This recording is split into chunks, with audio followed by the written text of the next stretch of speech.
వి gold trusted gold buyers. మీరు తాకట్టు పెట్టిన బంగారాన్ని విడిపించి ఈ రోజు ఉన్న మార్కెట్ ధరకు కొనబడును. ఎలా ఉంది సార్ యాక్టింగ్ కెరియర్? చాలా బాగుంది. విలని ఎలా ఉంది? మీరు పవర్ఫుల్ అని ఫీల్ అయిన క్యారెక్టర్? పవర్ఫుల్ అని ఫీల్ అయింది అఖండ. చాలా మంచి పేరు తెచ్చిపెట్టిందండి.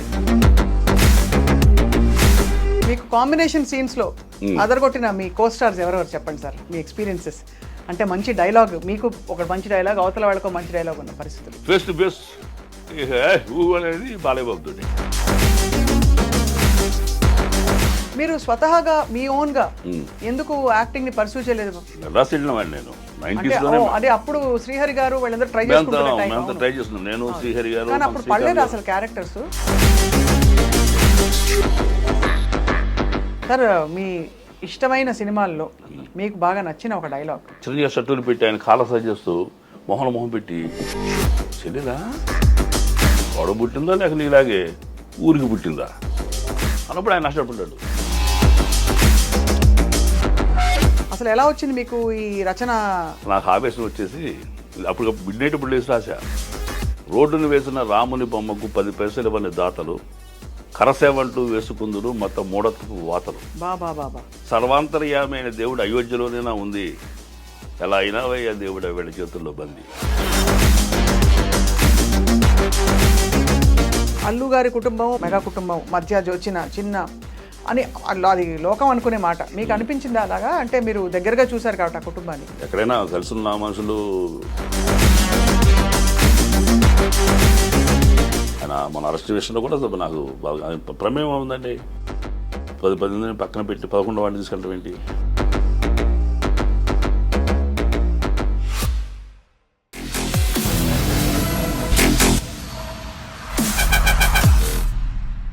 Hello and welcome to this candid conversation ఎక్స్క్లూజివ్గా మీ ఐ డ్రీమ్లో. నమస్తే, నా పేరు స్వప్న. సినిమా తెరపై ఈ మధ్య కాలంలో ముఖ్యంగా విలన్ హీరో కంటే పవర్ఫుల్ అన్న మాట ఒప్పుకోవాల్సిందే. ఎందుకంటే పవర్ఫుల్ విలన్ ఉన్నప్పుడే హీరో క్యారెక్టర్ ఎలివేట్ అవుతుంది. పాత సినిమాల్లో అలా ఉన్నప్పటికీ కూడా ఈ మధ్య కాలంలో విలన్ చిత్రీకరణలో ప్రత్యేకంగా దర్శకులు శ్రద్ధ వహిస్తున్నారు. అండ్ ఆ కోవకి చెందిన విలన్స్ జాబితాలో మనకి అందరికీ సుపరిచితులు నాగమహేష్ గారు. నాగమహేష్ గారు దాదాపు 40 చిత్రాల్లో నటించారు. అండ్ మెగాస్టార్ చిరంజీవి గారి చేతుల మీదుగా ఇంట్రొడ్యూస్ అవ్వడం ఆయన జీవితంలో ఒక అదృష్టం అని చెప్పాలి. సో వారి ప్రయాణం గురించి వాళ్ళు మాట్లాడదాం. నాగమహేష్ గారు నమస్కారం సార్. నమస్తే మేడం. సో ఎలా ఉన్నారు సార్? ఎక్కడ వారు సార్ మీరు actually originally? Native of Hanuman junction అండి, కృష్ణా డిస్ట్రిక్ట్, ఆంధ్రప్రదేశ్. రైట్. ఎలా ఉంది సార్ యాక్టింగ్ కెరియర్? అండ్ చాలా బాగుంది. విలని ఎలా ఉంది? విలని ఇంట్రెస్టింగ్ ఉంటుందండి. మామూలుగా విలన్లు అందరూ మంచి వాళ్ళని విన్నాను. అంటే అలానే హీరోలు మంచివారు కారణం కాదు, విలన్లు మంచి మనసున్న వ్యక్తులు ఉంటారని చెప్పి అంటారు. కరెక్ట్. నా విషయంలో కూడా రుజువు అవుతుంది. Right sir. ఈ గత కొన్ని రోజుల్లో చేసిన, అంటే కొన్నేళ్లలో మీరు చేసిన సినిమాల్లో మీకు బాగా మీరు పవర్ఫుల్ అని ఫీల్ అయిన క్యారెక్టర్? పవర్ఫుల్ అని ఫీల్ అయింది అఖండ. చాలా మంచి పేరు తెచ్చిపెట్టిందండి. చాలా మంచి పేరు తెచ్చిపెట్టింది. అఖండ సినిమా చాలా బాగుంది సార్, అద్భుతమైన సినిమా. అసలు ఆ పవర్స్, ఇది నాకు ఆ ఫస్ట్ హాఫ్లో హీరో గారు అరెస్ట్ అయిపోయి జైలుకి వెళ్ళటం, ఆ సీన్లో ఎలాగా ఇంటెన్సిటీ, ఆ పాపలు అలా బతికించాలనేది, ఆ సీను ఆ ఫ్యామిలీని కాపాడే ప్రయత్నంలో చనిపోవటం, అది చాలా మంచి పేరు తెచ్చిపెట్టింది. చాలా ఎమోషనల్ సీన్ అది వచ్చిందండి. ఇంకా పవర్ఫుల్ రోల్ అంటే జాంబిరెడ్డిలో మెయిన్ విలన్గా చేయటం, అవి ఉప్పిన మంచి వేషాలు అనేవి. రంగస్థలం అల్టిమేట్. రంగస్థలం సమంత తండ్రిగా అది చాలా, ఆ సినిమా కూడా చాలా అద్భుతం సార్. సుకుమార్ గారి దర్శకత్వం ఒక కొత్త స్కూల్ అనిపిస్తుంది. అవును సార్. చిరంజీవి గారితో మీ పరిచయం అసలు ఎలా ఏర్పడింది సార్? ఎలా అంటే, నేను చిరంజీవి గారికి వీరాభిమాని అండి. ఆయన ప్రజారాజ్యం పార్టీ పెట్టినప్పుడు మీరు పాంఫ్లెట్లు వేశారు, అది తెలుసు, అది కొంత తెలుసు. అక్కడి నుంచే పరిచయం. అదే పరిచయం. అది నన్ను చిరంజీవి గారిని పరిచయం చేసింది. పార్టీ కావాల్సిన కంటెంట్, ఇన్ఫర్మేషన్ అంతా కూడా ఇస్తుండేవాడిని బిహైండ్ ద స్క్రీన్. ఆ పరిచయం ఒక 5-6 ఏళ్ళ పాటు ఆయనతో నేను కొనసాగాను. ఎప్పుడు మన అవసరం ఉందంటే అప్పుడు పిలిచేవాళ్ళు ఆఫీస్ నుంచి, నేను వెళ్ళేవాడిని. అలాంటి పరిచయం వల్ల చిన్న ఆయనతో సీన్లో చేయాలి అని, సీరియస్గా నేను యాక్టర్ అవ్వాలని లేదు. అంటే ఒకప్పుడు ట్రై చేశాను, వదిలేసాను, రియల్ ఎస్టేట్ బిజినెస్ ఉండిపోయాను కొంతకాలం. సరదాగా ఆ సినిమా మరి కంబ్యాక్ మూవీ కదా, ఆ సినిమాలో ఆయనతో పాటు ఒక ఫ్రేమ్లో ఉన్న సార్ అని ఇది అడగడం జరిగింది. మీరే అడిగారు? ఓకే. వెళ్ళి అడిగాను. అడిగితే ఆయన చాలా పెద్ద మనసుతోటి నాకు రాసిపెట్టింది జీవితం, ఆయన ఆవేశం, ఎందుకంటే నేను రైటర్గా ఎంత సమర్థుడో చిరంజీవి గారికి తెలుసు, కానీ యాక్టర్గా అసలు తెలియదు ఆయనకి. అవును. కానీ ఆ సీన్లో పర్టికులర్గా ఒక 500 మంది జూనియర్ ఆర్టిస్టుల మధ్యన సోలో సీను చిరంజీవి గారితో కాంబినేషను, ఆయన మ్యాన్ హ్యాండిల్ చేసే సీను ఆయన యాక్సెప్ట్ చేయటం అనేది, ఆయన ఇప్పించడం అనేది, ఆయన ఇవ్వడం అనేది చాలా చిన్న పాత్ర అడిగితే ఆయన అక్షయ పాత్ర ఇచ్చారు. సో ఇక్కడ చిరంజీవి గారితో మీ ప్రయాణం గురించి చెప్పండి. అంటే మీరు సరే పాంఫ్లెట్లు రాశారు, ఆయనకి అవన్నీ చేయడం పార్టీ కోసం ఓకే, బట్ ఏమి నచ్చి చిరంజీవి గారికి, అఫ్కోర్స్ మెగాస్టార్ అనగానే అందరికీ ఇష్టమైన వ్యక్తి, బట్ మీరు ప్రత్యేకంగా గమనించిన గుణగణాలు ఆయనలో? అంటే యాక్టర్గా ఆయన ఎప్పుడూ ఆరాధించాము, అభిమానించాము. ఆయన దగ్గరికి వెళ్ళిన కొద్దీ కూడా నేను ఆయన అంటే చాలా గౌరవం, రెస్పెక్టు, అందరిని సమానంగా చూడటం కానివ్వండి, అభిమానించడం కానివ్వండి, ఆదరించడం, అవన్నీ దగ్గరికి చూశాను నేను. చూసి ఆయన దూరంగా ఉన్నప్పుడు అభిమానించాను తెర మీద, దగ్గరికి వెళ్ళిన తర్వాత కూడా నాకు ఆయన మీద గౌరవం ఇంకా పెరిగింది. ఆ రకంగా ఒక 5-6 ఏళ్ల పాటు, అంటే ప్రతిరోజు కాదు కానీ ఎప్పుడు అవసరం ఉంటే అప్పుడు నేను వెళ్తుండేవాళ్ళని, అదే కలుస్తుండేవాళ్ళం. అంతకు పూర్వం మీరు ఏం చేసేవారు sir? Real estate business. Real ఎస్టేట్లోనే ఉన్నారు. కానీ అప్పుడు అంటే అసలు మీరు ఒక రచయితగా పాంప్లెట్లు రాయొచ్చు అనే ఈ విషయం మీరు ఎలా తెలుసుకున్నారు మీ గురించి?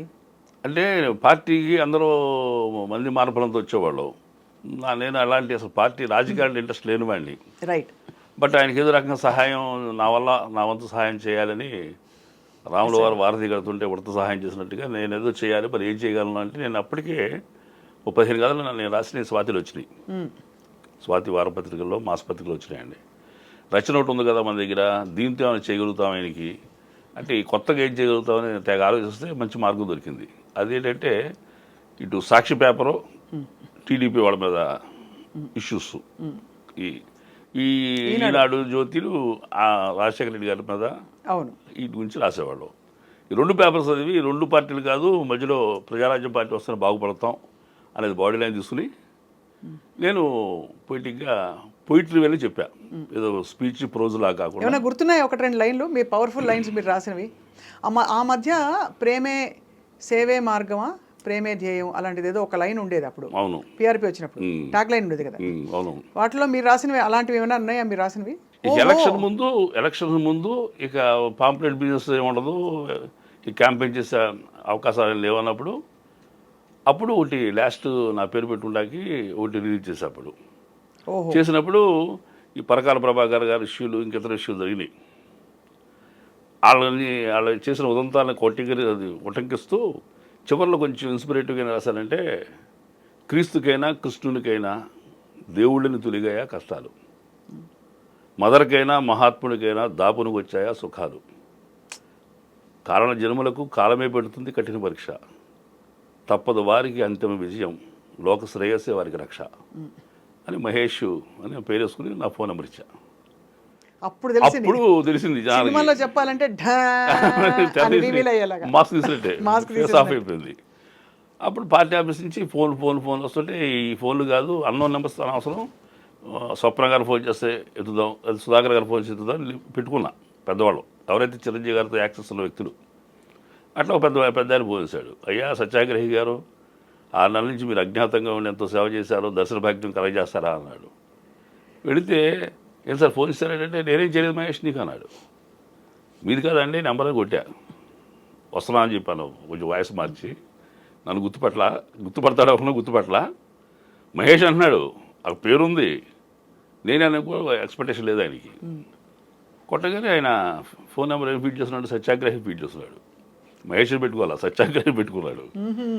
ఎప్పుడైతే నేనే తెలిసిందో, ఒక పెద్ద ఆయన బసవరాజ శ్రీనివాస్ గారని మన ఆయన సినిమా కూడా తీస్తారు, ఆయన డ్రింకర్ సాయి, ఆయన చేపట్టుకుని గౌరవ చిరంజీవి గారి గదిలో తీసుకెళ్ళారు.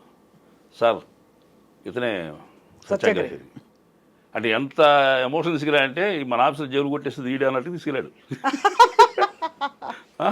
అంత ఎమోషన్ తీసుకెళ్ళాడండి. అంటే వాళ్ళందరూ ఎవడు గుర్తుపట్టలేకపోతున్నారు. నేను కారులో ఉండి ఒక ఒంటరిగా వెళ్తే కూర, బాబు ఒకసారి కొంచెం లోపల పెట్టి అని తీసుకెళ్ళి ఇచ్చేవాడు. నేను వెళ్ళేవాడు కాదు, నేను తీసుకెళ్ళాడు కాదు, నాకు వచ్చిన కుర్రవాళ్ళు తీసుకెళ్ళేవాడు కాదు. ఒక పావుగంట తర్వాత వెళ్ళేవాడు ఆఫీస్కి. అప్పటికి ఈ పాంప్లెట్స్ అందరి చేతుల్లో చదువుతూ ఉండేవాళ్ళు.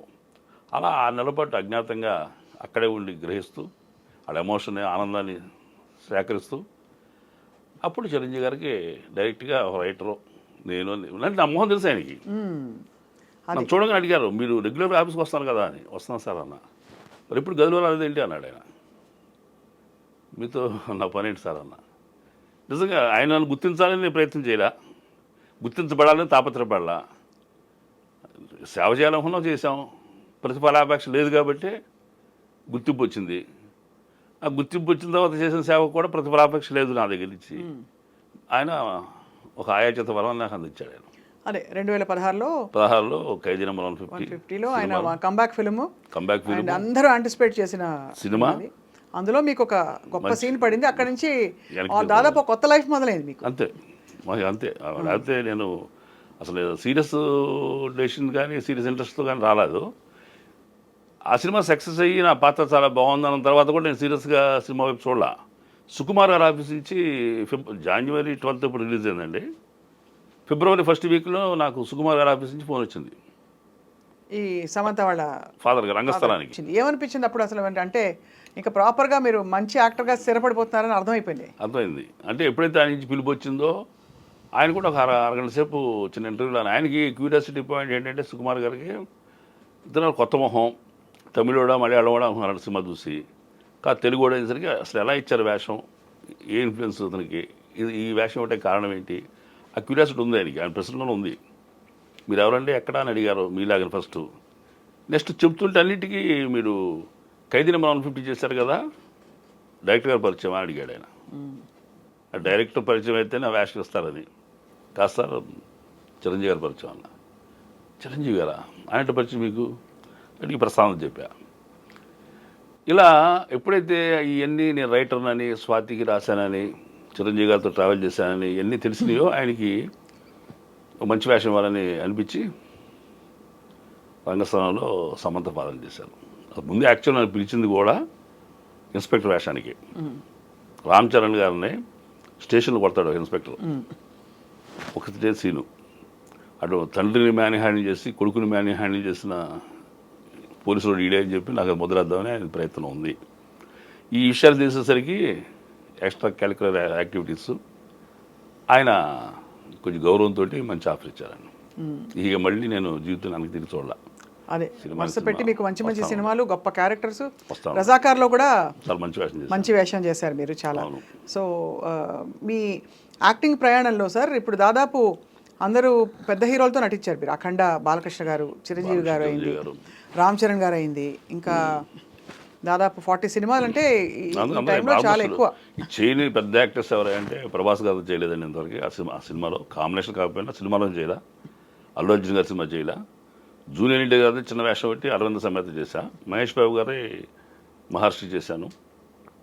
కాంబినేషన్ చేయలేదు. కానీ సుకుమార్ గారు అప్పుడు కాస్ట్ చేశారు కదా మిమ్మల్ని మంచి రోల్లో. తర్వాత పుష్పాలో మీరు లేకపోవడం కొంచెం ఆశ్చర్యమే. ఆశ్చర్యం అంటే పిలిపించారండి, పుష్పకి పిలిపించారు. ఇక్కడి నుంచి అర్జెంటుగా మహేష్ తీసుకురండి అని చెప్పంటే మార్నింగ్ 6 o'clock కార్లో బయలుదేరాము. 4 o'clock ఇప్పుడు కాకినాడ చేరాము. కాకినాడకి రెస్ట్ తీసుకోమన్నారు. నెక్స్ట్ డే సాయంత్రం షూటింగ్ అన్నారు. నెక్స్ట్ డే సాయంత్రం మేకప్ వేసి ఆ మురుగన్ వేషానికి ఆయన నన్ను అనుకున్నాడు. ఆయన అదే అనుకుని నన్ను షిప్ కూడా ఎక్కమన్నారు. షిప్ కూడా ఎక్కిన 5 నిమిషాల్లోనే ఆయనకి ఏదో ఫీలింగు.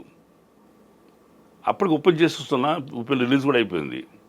మహేష్ గారు మీరు కిందకు వచ్చాడు అన్నాడు. ఆయన కిందకు వచ్చిన తర్వాత మీరేమనుకోవద్దు వెళ్ళిపోండి అన్నారు. నేను తెల్లమొహం వేసా. వెళ్ళిపోమంటారు సార్ అన్న. నేను ఏదో మిమ్మల్ని వాడుదామని చెప్పి అనుకున్నా, కానీ ఇక్కడ నేను మ్యాజిక్ చేయటా కూడా ఏం లేదండి. అతను హీరో వేరే చోటుకు వస్తాడు, మలయాళీ తమిళం దగ్గరికి. చిన్న బేరసారాలు 2-3 చిన్న డైలాగులు ఉంటాయి. క్యారెక్టర్ ఎక్స్పోజర్ ఉండదు, నేను చేయటానికి ఏమైనా ఉండదు. మీరు వాడుకుందామన్నా కానీ మీరు మంచి వేషం చేస్తారు కదా, మీరు ఏమనుకో తెలిపోయినా చిన్న వేషం అయిపోతుంది మీకని ఫీల్ అయితే చాలాసేపు ఫీల్ అయ్యాడంట. పక్కన డ్రాగన్ మాస్టర్ ఉన్నారు, ఆయనతో కూడా ఆయన. మీరు డిసప్పాయింట్ అయ్యారా?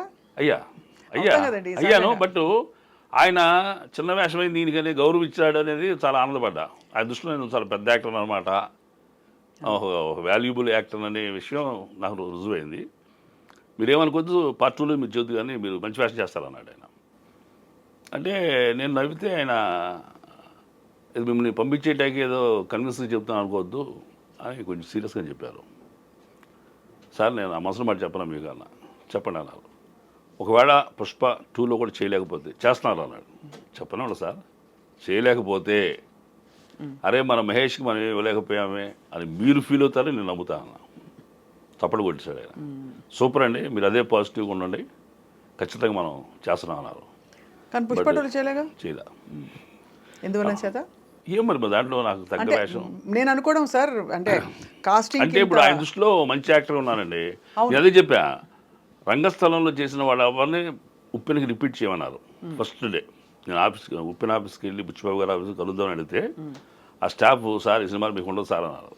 దేనికన్నా రంగస్థలంలో చేసిన వాళ్ళు ఎవరిని మేము ఎంటర్టైన్ చేయట్లేదు అన్నారు. దేనికంటే హీరో తాలూకు hero, same production house, Sukumar గారి శిష్యుడు, periodic movie, same village backdrop, ఇది కూడా రంగస్థలం 2 అయిపోద్దని చేయదలుచుకోలేదన్నారు. మీ ఆలోచన రైటే, సరే వచ్చిలేని చెప్పి సార్ కన్నా అనుకోకుండా మరి వాళ్ళ ఎవరు అనుకునే ఎవరిని పక్కన పెట్టారు కానీ మొత్తం నాకు I got a call. Right, చాలా మంచి ఫ్యాషన్ చేశారు విజయ్ సేతుపతి గారితో.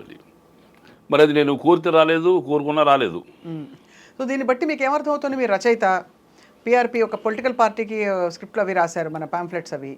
మరోవైపు అనుకోకుండా అనూహ్యంగా ఇప్పుడు తెర మీద ఒక పవర్ఫుల్ విలన్గా ప్రత్యక్షమై ఐ థింక్ చాలా తక్కువ కాలంలోనే మీరు 40 సినిమాలు చేయడం అంటే, నోటబుల్ ఫిల్మ్స్ అన్ని, నోటబుల్ క్యారెక్టర్స్ అంటే చాలా మీకు విధి నుంచి అట్టు తిప్పుతుంది. డెస్టినీ. ఏ దేవుడిని నమ్ముతారు సార్ మీరు? అంటే నమ్ముతారా దేవుడిని? దేవుడిని నమ్ముతా. ఒక పర్టికులర్ దేవుడిని అంటూ ప్రార్థన చేయను, కానీ నేను మాస్టర్ సివివి గారు స్పిరిచువల్. మీరు స్పిరిచువల్, అందుకే ఒకలాంటి శాంతంగా అనిపిస్తారు. మీరేమో విలన్ గా మారారు. విలన్స్ మానసికమైన ప్రశాంతత ఉన్నవాళ్ళు, గంభీరమైన ఫేస్ వాల్యూ ఉన్నవాళ్ళు. మీకు కాంబినేషన్ సీన్స్ లో అదరగొట్టిన మీ కో స్టార్స్ ఎవరెవరు చెప్పండి సార్, మీ ఎక్స్పీరియన్సెస్. అంటే మంచి డైలాగ్, మీకు ఒక మంచి డైలాగ్, అవతల వాళ్ళకు మంచి డైలాగ్ ఉన్న పరిస్థితులు. బాలయ్య బాబుతో, ఎందుకంటే చిరంజీవి గారితో ఫస్ట్ సినిమా చేసినప్పుడు చిరంజీవి గారి క్యారెక్టర్, శంకర్ అనే క్యారెక్టరు సబ్మిసివ్ క్యారెక్టర్, అది ఎడ్యుకేటెడ్ పర్సన్, రూడ్ క్యారెక్టర్ కాదు అది. సో చిరంజీవి గారు చాలా సాఫ్ట్ నేచర్ ఉన్న క్యారెక్టర్ కాబట్టి నేను రెచ్చిపోటాకో నా క్యారెక్టర్ డామినేటింగ్ అనిపించడానికి కారణమైంది. ఫేస్ టు ఫేస్ ఊ అనేది బాలయ్య బాబు తోటే. అఖండ పిల్లకాలం అంటాడు కదా.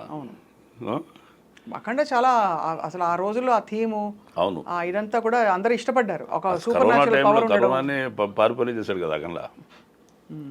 అఖండంలోనే బాలయ్య బాబుతో కాంబినేషన్ చేసిందే చాలా ఎమోషన్స్ ఇద్దరు.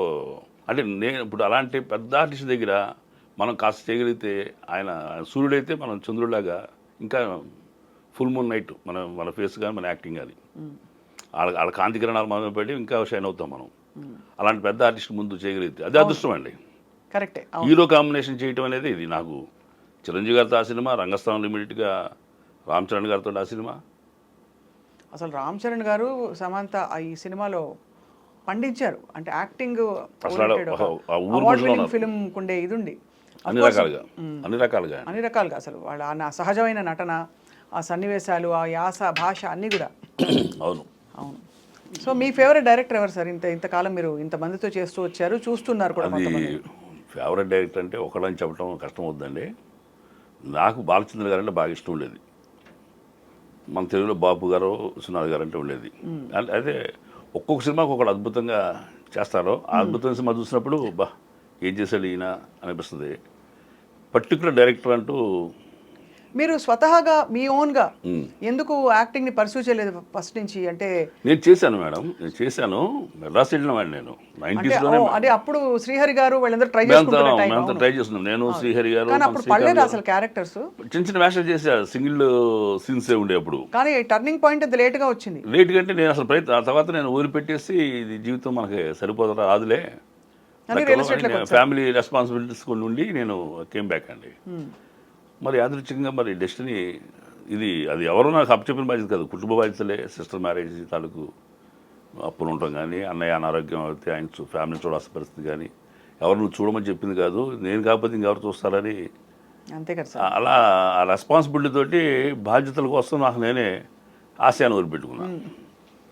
భగవంతుడు వదిలిపెట్టలేను. అది నాకు నిజంగా నిబద్ధత ఉంటే మన దగ్గర, ఇప్పుడు వీళ్ళు చూడమని ఎవరు చెప్పాలా, వాళ్ళతో సస్తాలే, వాళ్ళ సావని అనుకోవాలా. ఇది నేను కాబట్టి ఎవరు చూస్తారో సమర్థుడిని. అసలు నేను అంతకుముందు కార్పొరేట్ కంపెనీ పనిచేసి వచ్చినాడే, జగజిత్ ఇండస్ట్రీస్ అని సేల్స్ ఎగ్జిక్యూటివ్గా. మళ్ళీ ఆ లైన్కి వెళ్తే తక్కువ సంపాదన, ఆ రోజుల్లోనే 2000 అంత ఉండేది నాకు. అవును, పిచ్చి పిచ్చి చాకరీ ఉంటుంది. చాకరీ ఉంటుంది. టోటల్ మంత్ అంతా కష్టపడితే 2000 జీతం వచ్చేది. లిక్కర్ డివిజన్ పేగా వివా మాల్టో అన్నయ్య ఆ కంపెనీ వాళ్ళది లిక్కర్ డివిజన్లో వర్క్ చేసేవాడిని వైజాగ్లో. అక్కడ నాటకాలు చేశా.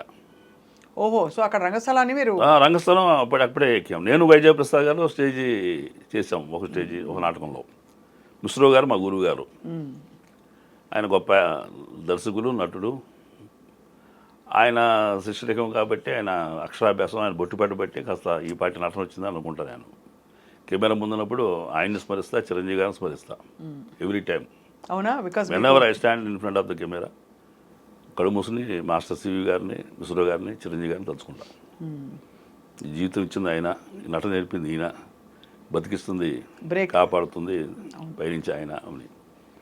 సో అయితే మరి అప్పుడు సినిమా ఇండస్ట్రీలో ట్రై చేస్తున్న టైంలో సార్, అంటే ఎలా ఉండేది వాతావరణం? మీకు బేసిక్గా మీకు బ్యాక్గ్రౌండ్ లేదు, ఏం లేదు. సో కొత్త మనిషి వచ్చి మీరు ఫోటోలు పట్టుకుని తిరగడమే అంతే. ప్రతి ఆఫీస్కి మెడ్రాస్లో అంతే. ఎంత టీ నగరా? నేను ఉండేది ట్రస్ట్పురంలో ఉండేవాడిని. ఈవి సత్యనారాయణ గారు మాకు నా స్ట్రీట్లో అవతల ఉండేవాళ్ళు. ఎల్బి శ్రీరామ్ గారు, ఈవి సత్యనారాయణ గారు, వైవేస్ చౌదరి గారు. తమిళ ఎలా పేస తెరియుమా? తమిళ పేస తెరియుమా? అప్పుడు 3 ఏళ్ళు ఉన్నా కానీ ఏమీ రావలేదు. కానీ బాధ్యతల వల్ల తిరిగి వచ్చారు, ఇంకా వదిలేసాను. టోటల్గా ఆశయం అంబిషన్ వదిలిపెట్టేసా. కానీ అదృష్టంగా మళ్ళీ చదువు అది సార్ గ్రాడ్యుయేషన్ అండి. గ్రాడ్యుయేషన్ చేయగలిగారు. తర్వాత సేల్స్ ఉద్యోగం చెప్పారు కదా, చేశారు. తర్వాత రియల్ ఎస్టేట్లోకి వచ్చారు. మెడ్రాస్ వెళ్ళి బ్యాక్ వచ్చి డబ్బు సంపాదన కోసం రియల్ ఎస్టేట్ మార్కెటింగ్ మొదలెట్టి, మార్కెటింగ్లో అనుభవంతో ₹4 సంపాదించి అప్పులు తీర్చి కంపెనీ ఫ్లోట్ చేస్తాను, ప్రైవేట్ లిమిటెడ్ ఫ్లోట్ చేసి మేనేజింగ్ డైరెక్టర్గా ఒక 20 ఎకరాలు భూమి తీసుకుని లేఅవుట్ చేసాం. గొప్ప సక్సెస్ సార్ అది. మీరు ఎక్కడ 2000 ఎక్కడ సిస్టర్ మ్యారేజ్ బాధ్యతలు, ఇది అక్కడి నుంచి కష్టాలు, అక్కడి నుంచి మీరు ఒక కంపెనీకి మేనేజింగ్ డైరెక్టర్, ఇప్పుడు అక్కడి నుంచి యాక్టర్ అయ్యి మేనేజింగ్ డైరెక్టర్గా ఉన్నప్పుడే రచన మొదలెట్టా. రచన కూడా చాలా గొప్ప బిజినెస్. కస్టమర్ ఎక్కడికో రామోజీ దాకా వెళ్ళి వచ్చేసరికి 2-3 గంటలు పడుతుంది.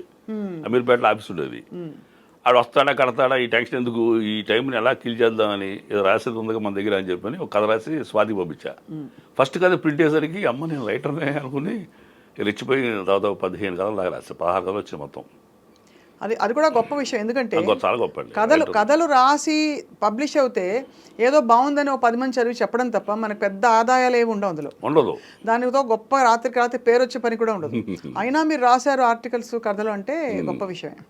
అసలు ఎలా వచ్చింది మీకు ఈ రచన? అంటే ఎమోషనే.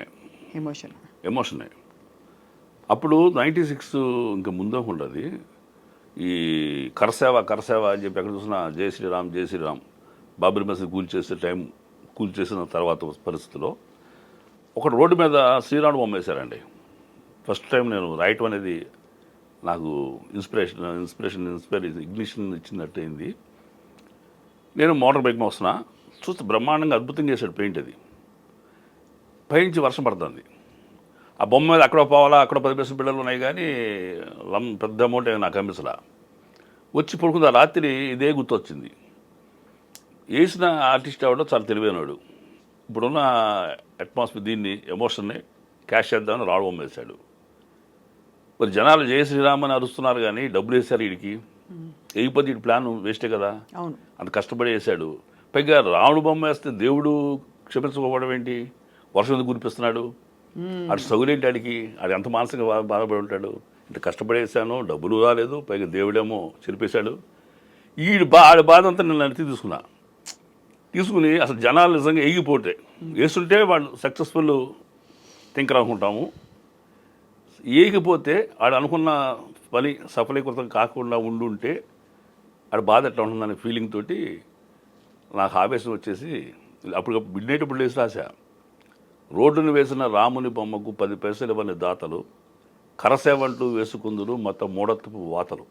బాబా సర్వాంతర్యామైన దేవుడు అయోధ్యలోనేనా ఉంది, ఎలా అయినావయ్యా దేవుడు వీళ్ళ చేతుల్లో బందీ. రాసరికి చాలా బాగుంది అనుకున్నాను, చాలా బాగా రాశాను అనుకున్నా, కరెక్ట్గా ఎమోషన్ చెప్పగలిగాను అనుకున్నా. ఆ పక్కన పడేసాం. అప్పటి నుంచి రాయగలను, రాసే సత్తా ఉందని నాకు తెలిసింది. ఎంత అలవోకగా అసలు కుండ బద్దలు కొట్టి భలే చెప్పారు ఈ 4 వాక్యాలు.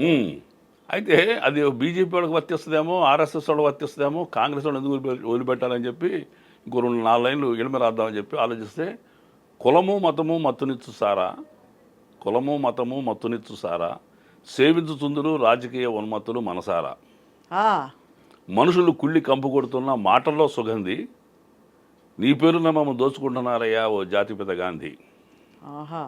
అందరినీ రెండు పనులు వేసిన తర్వాత ఓ దేవుడా రాముడు, ఓ దేవుడా ఓ మానవుడా గాంధీ గారు, కనిపించరు మీరు మాకు, ఈ రాజకీయ నపుంసకుల ఏలుబడిలో మనసు చంపుకుని బతకాలని లేదు నాకు, బాబా. అందుకే నా ఆత్మ 4 చుక్కలు హత్య, 4 చుక్కలు టైటిల్ నా ఆత్మహత్య. చాలా గొప్పగా ఉందండి, ఎంత ఉద్వేగం ఉంది. కానీ ఇది చాలా రేర్ సార్, ఇది అందరు చేయలేరు. ఇలా రాయడం, ఇలాంటి అసలు ఉద్వేగం ఉండడం, ఇలా రాయగలగడం. Feeling అంటే ఓ మనిషి అన్యాయం అవుతుంటే మాత్రం అసలు సహించలేని గొడవే. ఈ కాకుండా ఇంకా రాశారా కవితలు, పాటలు? పాటలేం రాయలేదు, కవితలు ఇలా రాశారా? తర్వాత మళ్ళీ అంత ఉధృతంగా రాసింది పార్టీ పరంగా. కానీ అంత ఉధృతంగా రాసి, సరే అఫ్ కోర్స్ గెలుపోవటంలో రాజకీయాల్లో సహజమే. పార్టీ ఓడిపోయినప్పుడు మీరు బాధపడ్డారా? ఆ తర్వాత చిరంజీవి గారు రాజకీయాల నుంచి తప్పుకున్నప్పుడు అంటే రాజకీయాలకు వెళ్తున్నప్పుడు బాధపడ్డా. అయ్యో వెళ్ళిపోతున్నాడు, ఇంకా మనం సినిమా అంటే వ్యామోహం పోద్దామో అని అంత బాధ కలిగింది, సినిమా అంటే ఇంట్రెస్ట్ పోద్దామని బాధ కలిగింది ప్రేక్షకుడిగా. సరే ఆయనతో పరిచయం అయింది, మళ్ళీ సినిమాకి వస్తానంటే మళ్ళీ ఆ పాత లెగసీ ఉంటుందా, అంత బాగా మళ్ళీ అంతంత శభాష్ అనిపించుకుంటారా చిన్న ఫీల్ అయితే ఉండేది. బట్ అది ఆయన ప్రూవ్ చేసుకున్నారు, దాంట్లో నేను కూడా పార్టిసిపేట్ అవ్వటం అదృష్టం. ఇప్పుడు లేటెస్ట్గా ఈ రజాకార్ సినిమాలో మీ క్యారెక్టర్ సార్? రజాకారులో నేను విష్ణునూరు దేశముఖ్ రాపాక రామచంద్రారెడ్డి క్యారెక్టర్ అండి. దాంట్లో ఇంద్రజయ గారు చాకల ఐలమ్మ పాత్ర చేశారు. ఆవిడని హింసపెట్టిన దేశముఖే వీడు రామచంద్రారెడ్డి. అలా గంభీరమైన పాత్ర, క్రూరమైన పాత్ర, ఆవిడ్ని కాలు పెట్టి ఛాతి మీద తన్నేంత మూర్ఖుడు, దుర్మార్గుడు. అది చాలా బాగా వచ్చిందని అందరూ ప్రశంసించారు. చాలా గొప్ప పేరు తెచ్చుకున్న సినిమా రజాకార్ సినిమా. రజాకార్ అవును, చాలా అంటే ఎస్పెషల్లీ క్రిటిక్స్. ఇది సార్ ఇప్పుడు మీరు అంటే సున్నితమైన ఇలాంటి సన్నివేశాలు ఉన్నప్పుడు, ఇప్పుడు మీరు విలను ఒక ఏదో మానభంగం సీన్ ఉంటుంది, లేదా అమ్మాయి మీద పరుషంగా మీరు అన్నట్టుగా ఇలా ఛాతి మీద చాలా ఇబ్బందిగా ఉంటుంది. అందులో మీరు మెడిటేటర్ కాబట్టి మరింత జాగ్రత్త పడతారు అసలు. అవును, నేను ఇంద్రజయ గారితో కూడా మేడం కొంచెం దూరం ఉండండి తగులుతాం కొంప తీసి అంటే యాక్టింగ్ ఎమోషనల్ వచ్చరికి ఎలాగ మన కాలు ఎంతవరకు వెళ్తామో. ఇప్పుడు కెమెరా కింద తలకాయ చూపించకపోతే ఇట్లా కొట్టచ్చు, మొహం ఎక్స్ప్రెషన్ ద్వారా అంటే తలకాయ పాల్గొట్టేస్తాం అనిపించవచ్చు.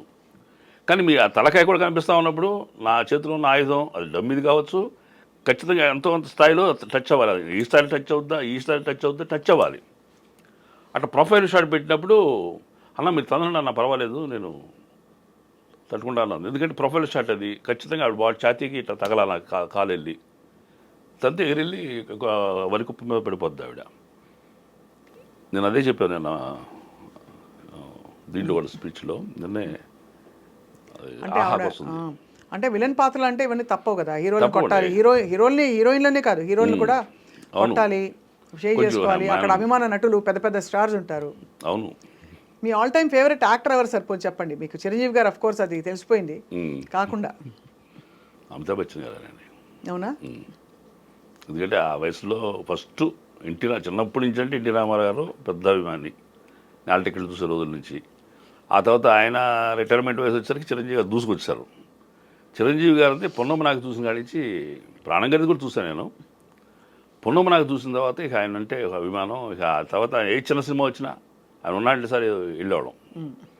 నకిలీ మనిషి కానివ్వండి, చిన్నవి కొత్త అల్లుడు కానీ, ముందు విలన్గా చేసినవన్నీ చూసాం అన్నీ చూసాం.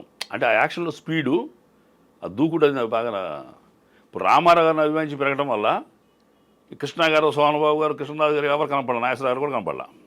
వన్ సైడ్గా ఉన్నాం. వీళ్ళందరూ ఆయన సమకాలీకులు, కాంటెంపరీస్ కదా. అవును. ఆ తర్వాత వచ్చిన కొత్త తరం, కొత్త కెరటం చిరంజీవి గారు. సో అక్కడ ఎన్టీఆర్ గారి తర్వాత మెగాస్టార్ అది నేను టర్న్ అయింది. చిరంజీవి గారు నేను అనుకుంటాను, చిరంజీవి గారు ప్రతి అభిమాని కూడా ఒకప్పుడు ఎన్టీ రామారావు గారు అభిమాని ఉంటారు. మాస్ హీరో కదా. కరెక్ట్. అట్లా చిరంజీవి గారు అసలు ఎంత ఆల్రౌండర్ అండి. ఆ తర్వాత చిరంజీవి గారికి అటాచ్ అయిన తర్వాత ఇక ఆయనతో నేను ముఠామేసి చేసే ఆ రోజుల్లో ఒక సీను, ఆయన నాగేశ్వరరావు కలిసి చేసిన మెకానికల్లో లాయర్ వేషం చేశా. సత్యనారాయణ గారి శారద కాంబినేషన్ చిన్న చిన్న వేషాలు ముందు ఉన్నాయి ఆయనతో చేశా. ఇది టర్నింగ్ పాయింట్ అయింది. ఆయన కాంబినేషన్ కూడా చేయలేప్పుడు ఆయన యాక్ట్ చేసిన సినిమాలో నేను యాక్ట్ చేశాను. బట్ కాంబినేషన్ చేసింది, రీ ఎంట్రీ ఇచ్చింది, మళ్ళీ జీవితాన్ని ఇచ్చింది చిరంజీవి గారు. మీరు మెడిటేటర్ కాబట్టి సార్, మీకు జీవితంలో మనం ఎందుకు పుట్టామనే ఇలాంటి ప్రశ్నలు వస్తుంటాయా? అంటే మీరు స్పిరిచువల్గా శోధించుకుంటూ ఉంటారా, లేకపోతే ఊరికే ధ్యానం చేసుకుంటూ కూర్చుంటారా? ఎందుకు పుట్టామని ప్రశ్న ఇంత రాలేదు కానీ, అంటే ఏదో ఒక కారణ జన్మ ఉంటుంది అయితే అందరికీ. నాకు అనిపిస్తుంది, నేను అంటే I lost my wife on the time of Rangasthalam shooting starts అండి. Sorry sir. ఆ 1వ తారీఖు ఆవిడ చనిపోయింది, 4వ తారీఖు నేను ప్రయాణం అవ్వాలి. ఎలా సార్, ఏమైంది సార్? అనారోగ్యం? ఆవిడకి షుగర్ బీపీ బాగా సమ్మర్ ఇదైపోయి తగ్గల అసలు. నిమ్స్లో 9 days ఉంచాము, కోమాకి వెళ్ళిపోయి అటు నుంచి అటు పైలోకాలకి వెళ్ళిపోయింది. ఆవిడ 1వ తారీఖు చనిపోయింది. 5వ తారీఖున షూటింగ్ స్టార్ట్స్ నాది. ఫస్ట్ డే షూటింగ్ రాజమండ్రి లోపల పోలవరం అవతల అక్కడ కొండల్లో. 2వ తారీఖు సెరమనీ చేశాను, కర్మకాండ చేశాను. 3వ తారీఖు అసలు కలిపి వచ్చాను. 3వ తారీఖు నైట్ పెద్ద ఇష్యూ, ఇంట్లో వెళ్ళొద్దని, వెళ్ళకూడదని పెద్దలందరూ నన్ను అరే ఊరేని తిట్టగలిగిన వాళ్ళందరూ మందలించారు. నాకే ఒక పక్కన ఆపర్చునిటీ వదిలిపెట్టుకోలేని పరిస్థితి. 2 ఆడపిల్లలు, మగపిల్లలు లేరు. వాళ్ళేమో ఆడపిల్లలు వదిలిపెట్టిపోతావా, పిల్లల్ని అలవాటు చేసిపోతావా, ఒక పొలిమేర కాదు ఎన్ని వందల ఊళ్ళు దాటుతావు నువ్వు, రాజమండ్రి అంటే హైదరాబాద్ నుంచి అని మా మేనత్త మా బాబాయ్ వాళ్ళు కేకలేశారు. నాకేం ఆపర్చునిటీ వదిలిపెట్టలేను, జరిగిందాన్ని తేలే మనకి, ఇప్పుడు వచ్చిన అవకాశాన్ని కూడా పోగొట్టుకుంటేట్లాగా అని చెప్పని నేను అసలు మీరెవరు పెద్దవాదం చేసే వాళ్ళతోటి వన్ సైడ్ అయిపోయా. వాళ్ళు ఇక అందరూ ఒక పక్క, నేను ఒక పక్క అయ్యా. దయచేసి మీరు నాకేం చెప్పొద్దు, నేను డిసైడ్ అయిపోయినా. అసలు మీరెవరు న్యాయ నిర్ణేతలు గారు, నా పిల్లలు. ఒకవేళ మీకు చెప్పినట్టుగా నేను ఊరు దాటి వెళ్ళి వస్తే మా నాన్న ఎవరి మాట వినకుండా వెళ్ళి వచ్చాడు, మా నాన్న అనాథలు చేస్తాడని వాళ్ళు ఏడుస్తారు. వాళ్ళ నిర్ణయం మీద నేను వెళ్తే అదే సంఘటన జరిగితే చనిపోతే మా నిర్ణయం మీద మా నాన్న వెళ్ళాడు, ఈ కర్మకి మేమే బాధ్యులు అని వాళ్ళ మానసిక స్థితి వేరే రకం ఉంటుంది. కాబట్టి మీరు కాదమ్మా, మీరు రండమ్మా తల్లి చెప్పండి, మీ ఇద్దరు ఎవరు అక్కడ వద్దన్నా నేను ఆగిపోతా, ఇద్దరు వెళ్ళమని వెళ్తా, మీ ఇష్టం చెప్పండి అంటే అసలు వాళ్ళు కూడబలుకు సీన్ లేదు. వాళ్ళు ఏడుస్తున్నారు పక్కన ఈ అరుపులకిను ఈ కోపాలు తాపాలకి. చెరువు పక్క వచ్చేసి ఇల్లు డాడీ అన్నారు. అనగానే ఇక నేను చెప్పాను, మీరు దగ్గర ఇస్తుంది, నేను నాకు ఏడుపు వచ్చేసింది, ఎడమాకనమ్మా మన దగ్గర పుస్తకం ఉంది చదవండి, ఒక విజేత ఆత్మకథ అబ్దుల్ కలాం గారు రాసింది. భగవంతుడిని మీకు ఒక గొప్ప విజయాన్ని అందించే ముందు ఆ విజయాన్ని మీరు భరించగలరా లేదా అని టెస్ట్ కోసం పెద్ద పరీక్ష పెడతాడు. ఆ పరీక్షలు విజయవంతం అయితేనే గొప్ప ఘన విజయాన్ని మాకు అందిస్తాడు. భార్య కావాలా, భాగ్యం కావాలా అని దేవుడు ప్రశ్నించాడే కానీ సమాజం చెప్పేలోపు మేము తీసుకెళ్ళిపోయాడు. ఆవిడ తేలేను, ఇప్పుడు నేను భాగ్యాన్ని వదిలిపెట్టలేము, నేను తిరిగి వస్తా. మా అత్త చెప్పి, అత్తాయి మేనత్తకి మీరు ఎందుకు వద్దన్నారు, మీరు సుకుమార్ గారో తెలియదు, రామ్ చరణ్ సమంత కాంబినేషన్ తెలియదు, మైత్రి మూవీస్ తెలియదు, సమంత ఫాదర్గా ఒక 10 ఏళ్ల తర్వాత కష్టపడితే కానీ రాని అవకాశం 2వ సినిమాకి వచ్చింది. మీరు చెప్పే ఊరు పొలిమేర కథ కూడా మీకు తెలియదు. ఎక్కడ విన్నారా మీరు పొలిమేర దాటి తెచ్చాడని? ఎందుకు దాటొద్దన్నారు తెలుసా మీకు? ఆ ఎమోషన్లో వెళ్తే భార్య లేకపోతే ఎట్టా బతకను, అమ్మ లేకపోతే ఎట్టా బతకను, నాన్న లేకపోతే ఎట్టా బతకను, బిడ్డ పోతే ఎట్టా బతకను అనే ఎమోషన్లో వాడేది సూసైడ్ చేసుకుంటాడని పెద్దవాళ్ళు చెప్పింది. పెద్దవాళ్ళు ఒక కండిషన్ పెట్టారట అని. అప్పటికప్పుడు రైటర్ కదా, నిజంగా నేను ఎక్కడ చదవలేదు ఇది, అలా ఒక చెప్పే ఆ నోరు ముగించడానికి, అంతమంది నోరు ముగించడానికి పెట్ట కదా నేను చెప్పేది. కాబట్టి అరే ఇటు పులి మీద ఆడతాడు చూడమని 2 మనుషులు చూడమంటారు తోడు, వాళ్ళిద్దరు కాపలా ఏంటి, ఇటు ఒంటరికి పోకుండా బయటికి. ఈ రకంగా మనం సాంప్రదాయం పెట్టారు అప్పుడు తప్ప పులి మీద దాడి చచ్చిపోతాడు కాదు. నేను వెళ్ళి చావటానికి కాదు, బతకటాకి ఈ అదృష్టం వాళ్ళకి రాదు.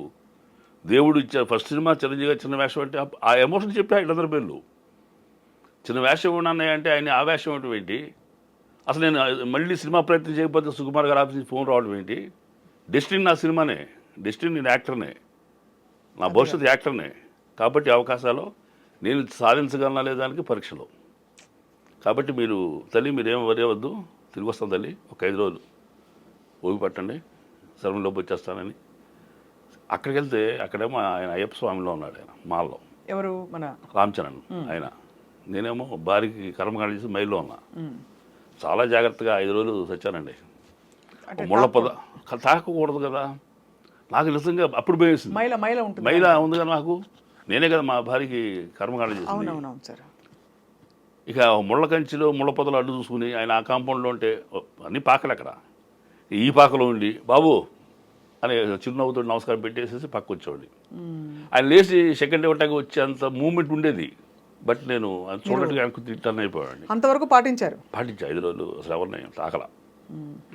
ఇక్కడ తాకే స్థితి కూడా రాలేదు. కానీ అంటే మీరు అసలు ఈ మూఢనమ్మకాన్ని నమ్మనప్పుడు, ఈ నమ్మకాన్ని మూఢనమ్మకం అని నేను అనకూడదు, మనకు మూఢమైందని ఇంకోళ్ళకి అవుతుందని కాదు, ఈ నమ్మకాన్ని నమ్మనప్పుడు ఆ నమ్మకాన్ని మీరు పాటించడం గొప్ప విషయం. అంటే అయ్యప్ప స్వామి ఆయన వాళ్ళంతా భక్తి శ్రద్ధలతో ఉంటారండి. అసలు ఆ మామూలు ఏరు పెడతాక మనం వణికిపోతాము చలిలో, మరి 5:30కి లేచి వాళ్ళ మంచు గడ్డలతో స్నానం చేయటం అంటే అలాంటి కఠోరమైన క్రమశిక్షణ ఉన్నప్పుడు మనం అలవాటుగా నా భవిష్యత్తు కోసం వచ్చాను, నేను నా స్వార్థం కోసం వచ్చా. ఇప్పుడు బతుకున్నా కూడా కబుర్లు చెప్తున్నా. నిజంగా ఆ రోజు వెళ్ళింది నేను సినిమాని ఇండస్ట్రీని బాగుపడతాను కాదుగా, నా బ్రతుకు కోసం వెళ్ళాను నేను. కానీ అక్కడికి అది భయం వేసింది నాకు. రామ్ చరణ్ గారిని అయ్యప్ప మాల్లో రావడం చూసి అప్పుడు షవరయ్యా. ఇది మీకు బహుశా ఆ కుటుంబం మీద ఉండే ప్రేమ, కుటుంబ ప్రేమ కదండి. అంటే ఆయన భక్తి దీంట్లో ఉన్నాడు, మనం దాన్ని కీడు చేస్తున్నామా, కీడు చేసినట్టు అయింది కదా నా స్వార్థం కోసం. ఎవరు చెప్పలేదు ఇక్కడ నేను రహస్యాన్ని, ఎవరు చెప్పాలా, చెప్తే వద్దంటారు కదా. అవును, చిరంజీవి గారు కూడా వద్దంటారు ఖచ్చితంగా. పాప కష్టాలు ఉన్న మహేష్ మనం ఇద్దాం సినిమాకి, మహేష్ ఈసారి నువ్వు అని చిరంజీవి గారి దృష్టికి వెళ్ళటానికి కూడా ఇష్టపడకుండా కాముగా మర్డర్ చేసిన మనిషిలో చేశా మా భార్య కర్మకాండని.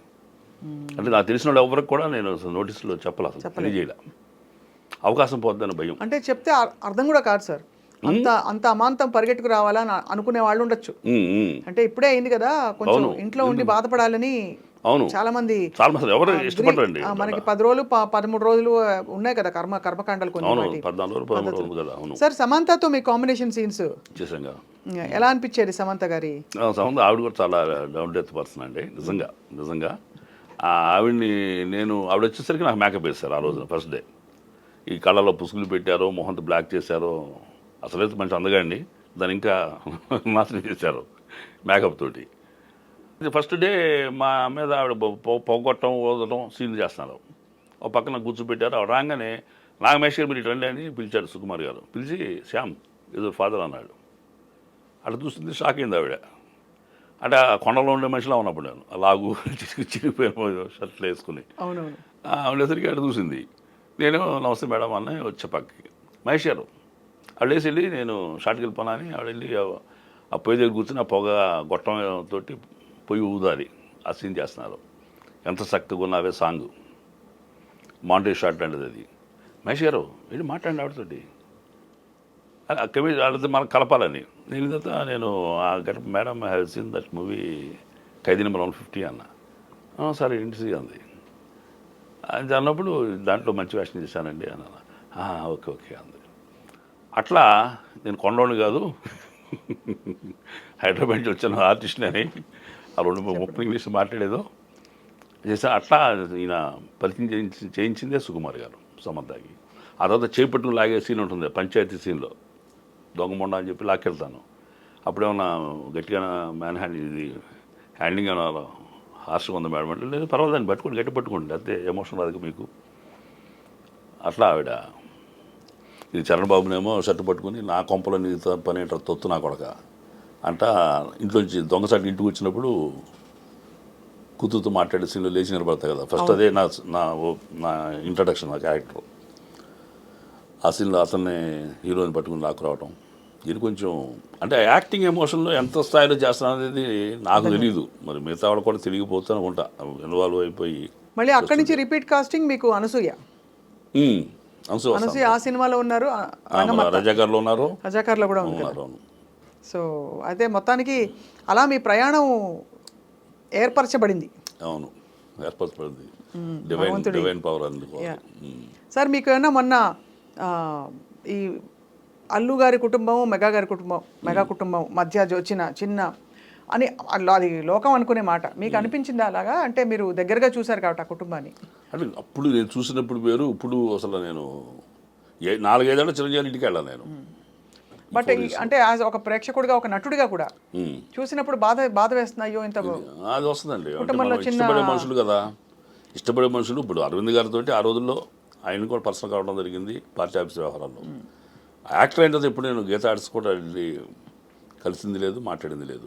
అసలు ఏ ఆఫీస్కి వెళ్ళకుండానే జీవితం గడిచింది. ఇందాక చెప్పే కింద ఈ దిల్రాజు గారి ఆఫీస్ కూడా తెలియ నాకు ఆఫీసులు తిరగకుండానే అవకాశం అదృష్టం అందుకు చెప్తుంటే కష్టం కంటే అదృష్టం ఎక్కువ ఉంది నాకు అని సినిమా యాక్టర్గా. లైఫ్లో కష్టాలు ఉన్నాయి అవును కానీ ఇక్కడ అదృష్టాలు ఉన్నాయి. అవును, కష్టాలు మీరు ఎదుర్కొంటూ నెట్టుకుంటూ వచ్చారు వచ్చారు. కాబట్టి నెట్టుకుంటూ వచ్చారు. అయితే అదే ఈ కుటుంబ వివాదాలు అది కొంచెం బాధాకరమేనండి. ఎక్కడైనా కలిసి ఉన్న మనుషులు విడిపోతున్నారన్నా బాధే, నిజాలంతో తెలియదు మనకి. బయట ఏమో రూమర్స్ బాగా స్ప్రెడ్ అవుతుంటాయి. అది కొంచెం బాధాకరమైన విషయమే.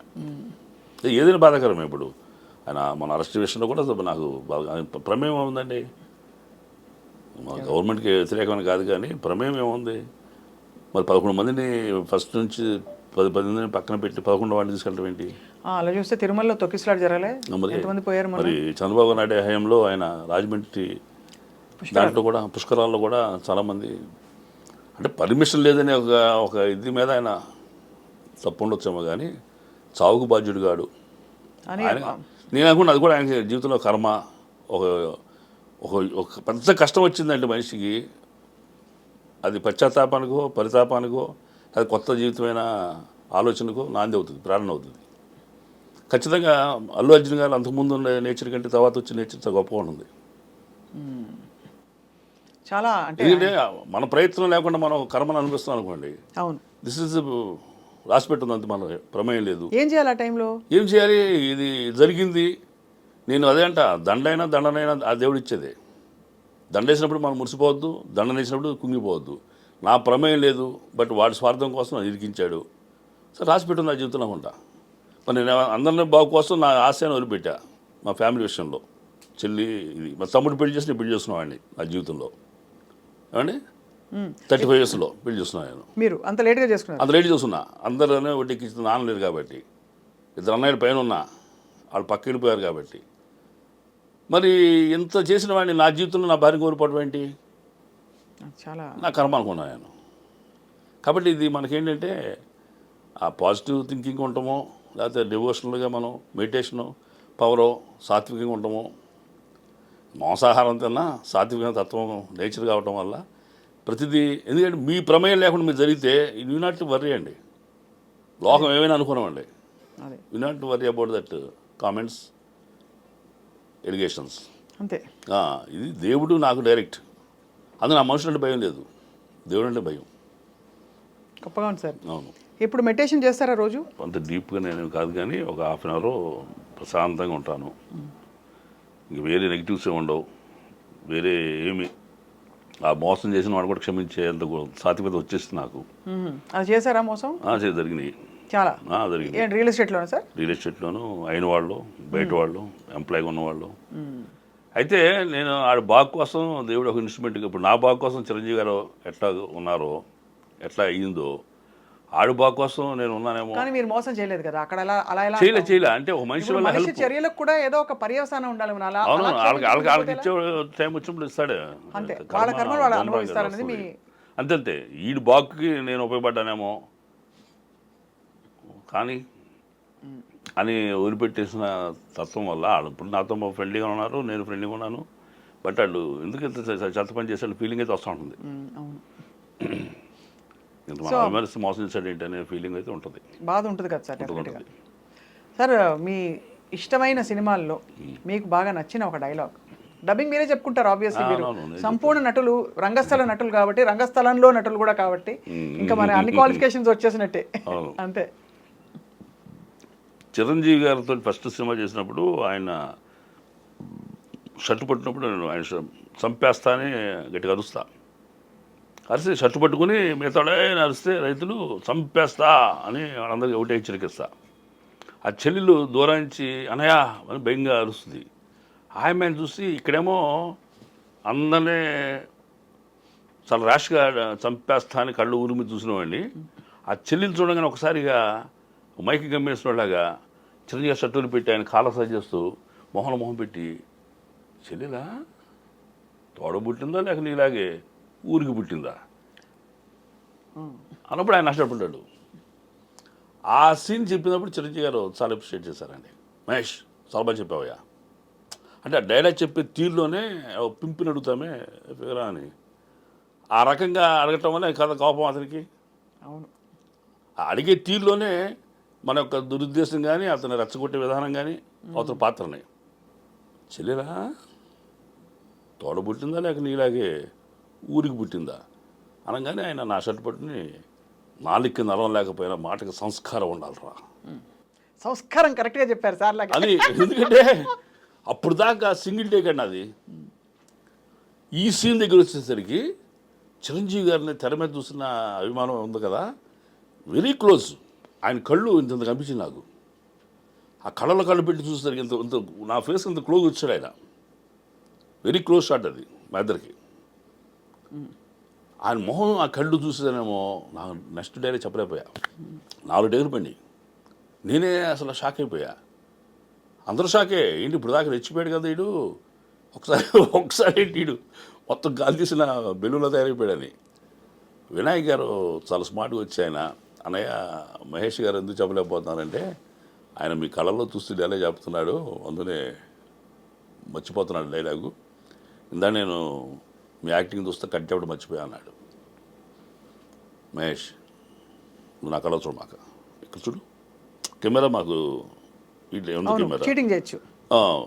నేను చిరంజీవి అనుకోండి, మీరు నా పాత్రలో ఉన్నారు, ఇక్కడ చూడు, నువ్వు ఇక్కడ చూసి చెప్పినా కెమెరా వస్తుంది. చెల్లెలా దీర్ఘం తీంట్లో ఉంది రసం, అంతే అంతే. పరాకాష్టాపు ఇది. ఇప్పుడు చెల్లిలా అనేది ఎంక్వైరీ అండి. మీ చెల్లిలా అండి అనేది మామూలు అడుగుతాం, మీ చెల్లిలా అంటాం పరిచయం అంటే. చెల్లెలా అదే ఒక పింపుని మన ప్రశ్న వైఫ్తో వచ్చినా సిస్టర్తో వచ్చినా అమ్మాయి అనుకుంటాం, ఫిగరా అంటాం. ఆటోనే మాట్లాడా, అది బాగా నచ్చింది చిరంజీవి గారికి. మళ్ళీ క్లోజ్ షాట్ పెడతారు అట్లా చెప్పు, డబ్బింగ్ గుర్తుపెట్టుకో, డబ్బింగ్లో అలా చెప్పాలి నువ్వు అన్నారు ఆయన. అట్లా చెప్పాను అనుకోండి. ఇప్పుడైతే ఈ షర్ట్ పట్టున్నారు చిరంజీవి గారు, అంత క్లోజ్ షాట్ చూశాను, నాకు మైండ్ పోయిందండి, నిజంగా పోయింది. అదే కాకి కాలరే పట్టుకుంటారా డైలాగ్ అయితే, పోలీసుడు చొక్కా పట్టుకుంటారా అని కొత్త కొత్త మాటలు ఎక్కడి నుంచి వస్తున్నాయి. నేను షింక్ అయిపోతున్నా, ఏంటి ఇప్పుడు దాకా రెచ్చిపోతున్నాం కదా, ఏంటి ఇట్లా మాట్లాడుతుంది, ఏంటి ఎక్కడేను తప్పు అవుతుంది, ఎందుకు చిన్న డైలాగ్ చెప్పలేకపోతున్నా అంటే వినాయక్ గారు వచ్చి అట్లా మహేష్ గారు పోలీసు కాదండి, కాకి కాలరే పట్టుకుంటావారా, కాకి కాలరే పట్టుకుంటావా అనేది. అండ్ నేను చెప్పేసా, కాకి కాలరే పట్టుకుంటావరా, నీలాంటి వాళ్ళని రెచ్చగొట్టడం బొజ్జగించడం 2 తేలికరా, పదా అని మేడమే చేసి తోపుతో వస్తే ఆయన సర్లోకి వెళ్తాడు. అది గ్రేట్ ఎక్స్పీరియన్స్. అట్లా షర్ట్ పట్టుకున్నప్పుడు నేను చాలా సున్నితంగా పట్టుకున్నట్టుగా, ఏంటి పూలో పట్టుకుంటావు, తిప్పు మహేష్ తిప్పు, ఇది తిప్పా, ఇది తిప్పుపోయా, నా కెమెరా నా బ్యాక్ ఉంది, షర్టు టైట్ అవడం కావాలి. అది ఎంత నాలెడ్జ్ చూడండి. నాకు ఫస్ట్ టైం ఆయనతో అలాంటి పెద్దవాళ్ళతో సీనియర్స్తో చేయటం వల్ల వచ్చిన నాలెడ్జ్ మనకు కూడా. అంటే షర్ట్ కెమెరా అనుకున్నప్పుడు నిలబడకుండా ఆయన అక్కడికి బాడీ పెంచాడు. ఇది షర్టు టైట్ అనేట్టుగా మ్యాక్సిమం ఆయన ట్రై చేశారు. ట్రై చేసి ఇంకా లూజ్ షర్ట్ ఉంటే బాగోదు కదా, అందులో షర్టు తిప్పు అని తిప్పించారు అనమాట. అప్పుడు తెలుస్తుంది వెనక అక్కడికి ఆయన ట్రై చేస్తాడు. చూడండి షార్ట్ చూస్తే తెలుస్తుంది మీకు. ఇప్పుడు అర్జెంటుగా ఈ సినిమా చూడాలి అంటే ఆ రోజు తెలిసింది నాకు, కెమెరా మన బ్యాక్ ఉన్నా మన యాక్టింగ్ మనం చేయాల్సిందే అని అది నేర్చుకున్నా. ఫస్ట్ డే చిరంజీవి గారితో వర్క్ చేయటం, అది ప్రొఫైల్ ఉంటే మన కళ్ళలో చూసినట్టుగానే ఆయన నుదురు ఈ భాగంలో చూసి డైరెక్ట్ చెప్పిన కెమెరాకి మ్యాచ్ అయిపోద్ది అట్లా. చాలా మెయిన్ థింగ్ ఏంటంటే సార్, మీరు జీవితాన్ని మొత్తం ఒక సీమ్లెస్ ఎక్స్పీరియన్స్గా చూస్తారంటే గోడలు ఈ ఫేజ్ ఈ స్టేజ్ కాకుండా అన్నిట్లో మీరు మీ అనుభూతి అది కొట్టొచ్చినట్టు కనిపిస్తుంది. మీ రచన కావచ్చు, మీరు సినిమా కష్టాలు ఎలా అయితే పడ్డారో చెన్నై మద్రాస్ వీధుల్లో, అక్కడి నుంచి మొదలుకుని సడన్గా వచ్చిన టర్నింగ్ పాయింట్, అదే టైంలో మీ ఆవిడ వెళ్ళిపోవడం అన్నది అసలు మీకు I think me experience of life is very very inspiring. Next ఏంటి సార్ మీ ప్రయాణం ఎటువైపు? ఏం లేదు, 2 పిల్లలు పెళ్లి చేశారంటే ఇంకా పెళ్లి కాదు ఇద్దరికి, చేయాలి. పెద్ద పాప యూకే లండన్లో ఎంఎస్ చేస్తుంది, అయిపోయింది, ఐబిఎం చేసిందండి. జాబ్ చేసేది ఇక్కడ, జాబ్ మానేసి అక్కడ చదువుతానంది, చదువు పంపించాం. 2 years అవుతుంది. ఇంటర్నేషనల్ బిజినెస్ మేనేజ్మెంట్ అయిపోయింది, లెస్టర్ యూనివర్సిటీ చదివింది, అక్కడే ఉంది. ముందు జాబ్ రాని డాడీ, పెళ్ళి అంటే నువ్వు నా అంబిషన్ తీరని జాబ్ రాని అని ఆవిడ వల్ల ఈ సంవత్సరం 80% చేద్దామని ప్రయత్నం, అయితే నెక్స్ట్ ఇయర్ చేస్తాం. అయితే మేము త్వరలో పప్పన్నం తినడానికి రెడీ అవుతాం, ఖచ్చితంగా పిలుస్తాం మిమ్మల్ని. అది మీ అందరూ రావాలి, ఆస్వాదించాలి. తప్పకుండా సార్, తప్పకుండా. కానీ మీరు నిజంగా జీవితంలో ఉన్న మలుపులన్నింటినీ ఎంబ్రేస్ చేసుకుంటూ వెళ్ళిన తీరుకి, మరి ఇప్పుడు తెర మీద ఒక మంచి వ్యక్తిగా చెడ్డ పాత్రలు పోషిస్తూ గొప్పగా దాన్ని పండిస్తున్న విధానానికి మేము నిజంగా we are all very very inspired sir. Thank you madam. తప్పకుండా ఐ థింక్ ఇంకా గొప్ప పాత్రలు మీకు రాబోయే రోజుల్లో ఇంకా వస్తాయని మేము నమ్ముతున్నాం. నా వస్తే నాకు ప్రగాఢ విశ్వాసం ఉందండి. ఎందుకంటే నేను గొప్ప యాక్టర్ని కాదు, కానీ గొప్ప వాళ్ళ క్యారెక్టర్ ఆర్టిస్ట్ చాలా షార్టేజ్ ఉంది. అవును, నెంబర్ ఆఫ్ ఆర్టిస్ట్ తెలుగు వచ్చిన తెలుగుతనం తెలిసిన వాళ్ళు లేరు. తక్కువ ఉన్నారు. పర్సనాలిటీస్ ఇవి చూసుకున్నా చాలా తక్కువ మంది ఉన్నారు. పర్సనాలిటీ ఉన్న నా వాళ్ళు. పోటీకి పెద్దగా అనిపించట్లా. అవును, అంటే నా వేషం కాకపోతే వాడు కొట్టేస్తాడేమో అనే భయం నాకు లేదు. అంతే కదా. అంటే సమవుజ్జులుగా ఉన్నవాళ్ళు చాలా తక్కువ మంది ఉన్నారు, ఒకరితో తప్ప. ఒక అడుగు వేస్తే వాళ్ళని చేరుకోగలను నేను. నాకు ఇంక టైం రాదనుకుంటే తప్ప వచ్చినన్ని నేను సద్వినియోగం చేసుకున్నా. జాంబిరెడ్డి మరి 16 మందిని చూసి చూసి చూసి విసిగెత్తిపోయిన ప్రశాంత్ వర్మ ఆయన 17 వాడికి నన్ను లాస్ట్ ఛాన్స్ తెలుగుడికి లేదా హిందీ పోదాం మన దొరకడం అనుకున్నప్పుడు కో డైరెక్టర్ చెప్పిన ఇన్ఫర్మేషన్ మీద నన్ను పిలిచాడు ఆయన. మేకప్ వేసి టెస్ట్ చేయగానే నేను వచ్చేసా. ఆ హైట్ ఉండటం నాకు పెద్ద అడ్వాంటేజ్. వాయిస్ హైటు అంతకంత భగవంతుడు ఇచ్చిన యాక్టింగ్ స్కిల్స్ ఇవన్నీ కూడా కాస్త సమపాళం ఉన్నాయేమో కొట్టుకొస్తున్నాం. రాము గారు ఈ సినిమాలో మీరు నటించాల్సింది కదా. కొండ మిస్ అయ్యానండి నేను. రాము గారి సినిమా పిలిచారు, నా మాట్లాడారు, ఫోటో కూడా దిగాను నేను ఆయనతోటి. మరి డేట్స్ ఆయన టైంకి నా టైంకి అప్పుడు ఉధృతంగా చిన్న సినిమా పెద్ద సినిమా పిలుస్తున్నారు. నేను కూడా ఇండస్ట్రీలో చాలా జూనియర్ ఆర్టిస్ట్ అంటే చైల్డ్ ఆర్టిస్ట్ని. 5-6 ఏళ్ళ అనుభవమే కదా నాకు. సో విస్తృతమైన పరిచయాలు కావాలనేది దాంతో ఏ ఆఫర్ వచ్చి తీసుకుంటా. ఇది చేయను అది చేస్తానని ఛాయిస్ లేదు నాకు. చిన్న సినిమా అన్నా అప్పుడు రేటు తక్కువ ఇస్తానన్నా నాకు ముందు పరిచయం కావాలి వ్యక్తులతో అనే దానికోసం నేను ఎక్కువ సినిమాలో షార్ట్ టైం చేయగలిగా.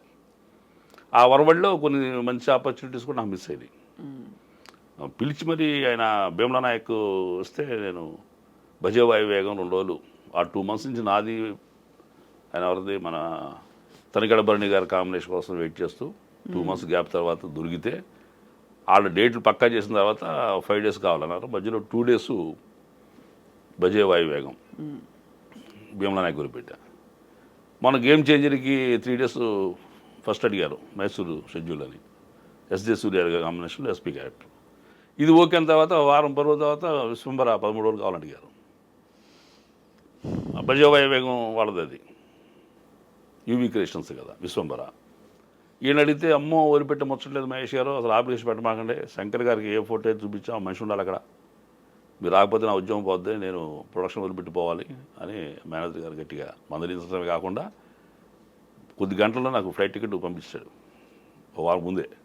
ఏ అప్లికేషన్ పెట్టకుండా బట్ విశ్వంబర వదిలేస్తున్నాం. అటు ఒకసారి తప్పదు ఎక్కువ. అంటే అది వస్తుందని మనకు తెలియదు, ముందుగా అడగరు, సడన్గా ఏదో పిలుస్తారు. అట్లా చేయనన్నా ఎంటపడి చేయించింది వీరసింహారెడ్డి. అక్కడ చేసిన తర్వాత వీరసింహారెడ్డి ఒకటే సీను 2 రోజులు కావాలని అడిగారు. అనంతపురం షూట్ అన్నారు, చేయనని చెప్పాను క్లియర్గా మేనేజర్కి. మైత్రి నా సొంత సంస్థ, మాతృ సంస్థ. బాలయ్య బాబు గారు అక్కడ తర్వాత మళ్ళీ ఆయన సినిమాల్లో ఆ చిన్న పాత్ర ఏంటంటే మీరు 2 రోజులు తీసినా కాదు చేయని పంపమన్నా. మళ్ళీ 15 days తర్వాత మళ్ళీ ఆ మేనేజర్ ఫోన్ చేశాడు, ఇప్పుడు చెప్పండి ఏ పాత్ర అన్న. అదే పాత్ర అన్నాడు. సార్ చెప్పే కదా మీకు చేయనని, మీరు ఇబ్బంది పెడుతున్నారో, మీరు వేరే రకంగా అనుకోవద్దు, బాలయ్య బాబు సినిమాలు చేయాలని తప్పిస్తున్నా. మళ్ళీ నేను గోపిచంద్ గారితో పరిచయం లేదు, పరిచయం కావాలి. కానీ ఆ పాత్ర ఒకరోజు పాత్ర ఒక సీన్ పాత్ర చేయనండి అంటే, సార్ మీరు చేయనంటే రైటర్ వివేక్ గారు మీకు ఫోన్ చేస్తారంట. అలా అంతవరకు వచ్చేసి ఇప్పుడు అది దాన్ని రాయలసీమోడు వివేక్ గారు ఆయన ప్రేమహింస నాకు సో చేస్తానని చేస్తే ఆ రోజున అనంతపురం చెప్పాడు ఆయన, మహేష్ గారు మీకు ఎప్పుడు పిలిచారు మిమ్మల్ని పాత్ర కోసం అన్నాడు. 1 month నుంచి అంటపడుతున్నాను మనవాడు అన్న. నేను 4 months బ్యాక్ రాస్తున్నప్పుడే ఇది నాగమహేష్ చేయాలని రాశా. ఎందుకంటే ఈ పాత్ర బాలకృష్ణ వీరసింహారెడ్డి అంత గొప్పవాడు చెప్పడానికి చెప్పే సీను, హీరో ఎలివేషన్ సీన్ అది, విలన్ ఎలివేషన్ సీన్ అది. చెప్పేవాడికి స్థాయి ఉండాలి, వాడే ఫ్యాక్షన్స్ లాగా కనిపించాలి. వాడు అమ్మో ఆయన అన్నాడంటేనే ఎలివేషను. వాడు బాలయ్య బాబు ఫ్యాన్స్కి దగ్గర వాడే ఉండాలి. అక్కడ ద్వారా మీకు ఆ క్రెడిబిలిటీ ఉంది. పెర్ఫార్మర్గా మీరు పెర్ఫార్మర్ కావాలి, పర్సనాలిటీ కావాలి, బాలేబాబు ఫ్యాన్స్ నచ్చినోడు కావాలి. వాడు చెబితేనే హీరో ఎలివేషను, వాడిని చంపితే విలన్ ఎలివేషను. ఇవాళ ఈ అర్హతలన్నీ మీ ఒక్కడికి ఉన్నాయి. అందుకనే మీరు కానీ చేయాలంటే నేనే ఫోన్ చేస్తాను మీకు, ఇండస్ట్రీలో ఉంటారా లేకపోతే సినిమా వేషం చేస్తారా అని. అమ్మో అని మీరు మిమ్మల్ని గుణపం కూర్చోడం కాదండి, మీరు మా గోపిగుండలు గుణపం కూర్చారు. మా డైరెక్టర్ ఫిదా అయిపోయారు మీ యాక్టింగ్ అని అనగానే, సార్ మీతో పరిచయం లేదని నేను ఒప్పుకున్నాను, పైగా ఈయనేమో ప్రేమహింస పెట్టారు, భయవేసింది నాకు, రాయలసీమ ఫ్యాక్షనిస్ట్ కదా వివేక్ గారు అని ఇద్దరు మీద జోకులేసి అది నెక్స్ట్ పిక్చర్లో అసలు చెప్పండి సార్ అన్న. మొన్న జాట్కి పిలిచారు, జాట్లో చేశా హిందీ సినిమా. హిందీ సన్నీ డి వాళ్ళు హీరో, మైత్రి వాళ్ళదే. సూపర్. అయితే మీకు అయితే మీరు పాన్ ఇండియా స్టార్ ఇప్పుడైతే అనుకోవచ్చు. అవుతుంది సినిమాలు ఇంకా వస్తాయి, పెద్దవి రాబోతున్నాయి సార్ మీవి, ఇంకా మాకు రావాలండి, అనిపిస్తుంది. రావాలి, వస్తాయని నమ్ముతున్నాను. ఎందుకంటే కొన్ని అర్హతలు ఉన్నాయి కాబట్టి I'm deserve to get such kind of roles. ఒక చోట ఎవరో అడిగితే చెప్పాను, మీ యాంబిషన్ ఏంటంటే మంచి క్యారెక్టర్ ఆర్టిస్ట్గా, మంచి క్యారెక్టర్ ఉన్న ఆర్టిస్ట్గా ఇండస్ట్రీలో మనుగడ సాగించాలని నా కోరిక అన్న. ఆల్రెడీ అవి నెరవేరిపోయాయి నెరవేరుతున్నాయి. కాబట్టి ఇప్పుడు నెక్స్ట్ అంబిషన్ ఏంటని అడగాలి. So ఏంటంటే మీరు పాన్ ఇండియా స్టార్ గా ఓ మంచి అమితాబ్ బచ్చన్ గారి కాంబినేషన్ లో ఆయనతో ఫేస్ టు ఫేస్ చేస్తే అది చేస్తే అప్పుడు అదొక కిక్, అదొక అద్భుతం. అవును. బట్ చాలా ఇన్స్పైరింగ్ స్టోరీని మీరు రచయిత కాబట్టి కథ చెప్పిన తీరు కూడా చాలా మాకు ఇంట్రెస్టింగ్ అనిపించింది. ఏమో మేడం, అది విశేషాలు అవి. సోదా, అది కథ కాదు కానీ అది వ్యధా సోదా. చాలా మాకు సంతోషంగా ఉంది మిమ్మల్ని కలవడం. Thank you, తెర thank మీద you, చూసి అమ్మో ఆయన భయానకంగా ఉన్నారు అనిపిస్తుంది, కానీ కలిస్తే మాత్రం మీరు చాలా you are very very down to earth and very nice person. Thank you very much.